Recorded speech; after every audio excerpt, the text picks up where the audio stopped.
En este video hablaremos del circo en la Edad Media. El surgimiento de los primeros espectáculos en la Edad Media, donde se gestaba el circo. La Edad Media es el periodo histórico de la civilización occidental comprendido entre los siglos V y XV.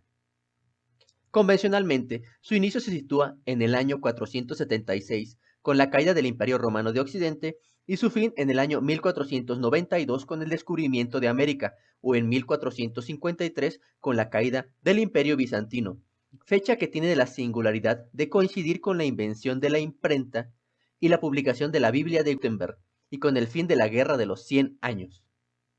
Las ferias se convirtieron entonces en un lugar menos para el comercio que para el entretenimiento, proporcionando un escaparate para acrobacias, hazañas de habilidad, animales entrenados y otros elementos que luego se asociaron con el circo. Robert Louis Parkinson. En estos lugares, los artistas tuvieron una facilidad particular: encontrar siempre gente, y como después la gente pasó de boca en boca la noticia de que en las ferias se presentaban estos tipos de entretenimiento, y poco a poco en esta época ir a las ferias se convirtió en tradición. En estos lugares la acrobacia convivió junto con la comedia del arte.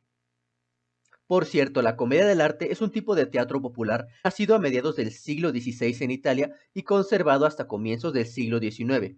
Como género, mezcla elementos del teatro literario del Renacimiento italiano con tradiciones carnavalescas, máscaras y vestuario, recursos mímicos y pequeñas habilidades acrobáticas. En Mongolia, antes de que apareciera el circo profesional, aunque el desarrollo de la acrobacia en aquel país haya estado siempre influenciada desde el siglo XII por ciertos juegos como el nadam, el pueblo mongolés es un pueblo nómada y es por lo tanto muy hábil en las artes ecuestres. Dominic Mukler, 2003, página 26. Por cierto, nadam quiere decir juegos, es un tipo de festival tradicional de Mongolia. También recibe el nombre local de Erin Gurban Nadam, o los tres juegos de hombres, que consiste en lucha mongola, carreras de caballos y tiro con arco, y que se llevan a cabo por todo el país durante las vacaciones de verano. Es muy importante reconocer la tradición que tiene la cultura de Mongolia respecto al trato a los caballos.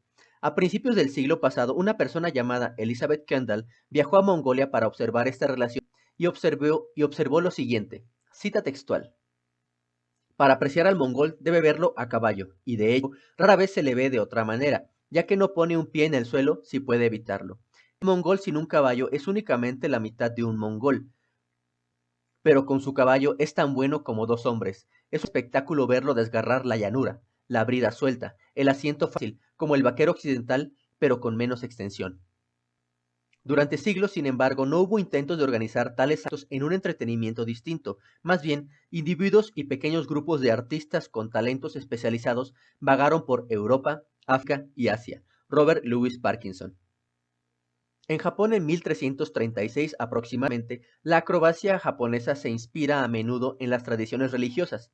El kumokai, por ejemplo, una danza de las arañas que se presentaba en los templos de la época Muromachi, precedente a la época Edo, entre cuatro pilares de un templo que representaba a los cuatro puntos cardinales, se tendían dos redes entrecruzadas sobre las cuales danzaban los fieles, imitando los movimientos de las arañas.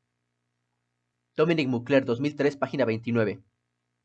Sin embargo, cuando los ejecutantes fueron arriesgándose más al realizar esta danza, comenzó a haber muchos accidentes, y eso no es muy agradable de ver en un templo o festividad religiosa, y, por lo tanto, esta práctica comenzó a caer en desuso, y cuando aparecieron las carpas de circo, por las características de estas, era poco probable que lograran la instalación de los implementos.